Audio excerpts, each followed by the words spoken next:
சென்னை கிண்டி கலைஞர் நூற்றாண்டு மருத்துவமனையில் மின்வயர் தீப்பிடித்து எரிந்ததால் 3 மணி நேரத்திற்கும் மேலாக மின்தடை ஏற்பட்டு நோயாளிகள் அவதியடைந்தனர்.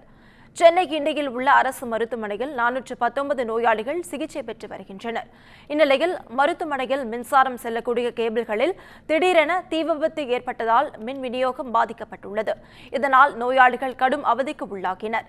தகவல் அறிந்து மருத்துவமனை ஊழியர்கள் மற்றும் மின்வாரிய ஊழியர்கள் மருத்துவமனைக்கு மின் இணைப்பு வழங்கும் பணியில் தீவிரமாக ஈடுபட்டனர். இதனிடையே அமைச்சர்கள் மா. சுப்பிரமணியன், ஏவ வேலு, சுகாதாரத்துறை செயலாளர் சுப்ரியா சாகு உள்ளிட்டோர் மருத்துவமனையில் நேரில் ஆய்வு செய்தனர். அப்போது பேட்டியளித்த சுப்ரியா சாகு, மின்கசிவு அல்லது மற்றும் மழைநீர் காரணமாக இந்த விபத்து ஏற்பட்டிருக்கலாம் என கூறினார்.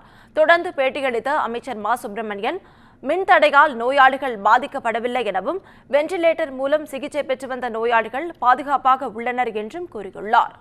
சென்னையில் உள்ள கலைஞர் நூற்றாண்டு உயர் சிறப்பு மருத்துவமனை, இந்த மருத்துவமனைக்கு செல்லுகிற கேபிள்கள் திடீரென்று எரிந்து மின்கசிவு ஏற்பட்டு எரிந்து துண்டிக்கப்பட்டிருக்கிறது. அதனால் மின் இணைப்பு துண்டிக்கப்பட்டது. உடனடியாக மருத்துவமனையின் இயக்குநர் அவர்கள் சம்பந்தப்பட்ட பொதுப்பணித்துறைக்கு தகவல் அறிவித்ததும் பொதுப்பணித்துறையிலிருந்து அனைத்து அலுவலர்களும் வந்து விரைந்து செயலாற்றி இங்கே ஏற்கனவே பேக்கப்பில் இருக்கிற மின்சாரத்தின் மூலம் ஒரு 4 மணி நேரம் எந்த பாதிப்பும் இருக்காது என்கின்ற நிலை இருந்தாலும் அவசர கதியில் பணியாற்றி இன்றைக்கு எம்ஆர்ஐ அங்கே அந்த வார்டில் இருந்த ஒரு ஜெனரேட்டரின் மூலம் ஒரு 12 வெண்டிலேட்டர் நோயாளிகள் இருந்தாலும் அந்த அறைக்கு மின்சார வசதியை கொடுத்து பாதுகாத்தார்கள்.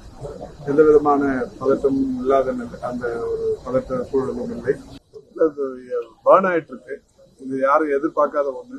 தரைக்கு அடியில போற கேபிள் திடீர்னு பஸ்ட் ஆயிருக்கு. இது எந்த காரணம் தான் சொல்ல முடியாது. திடீர்னு ஆயிருக்கு. இருந்தாலும் இப்போ உடனடியாக அதை பொதுப்பணித்துறையினர்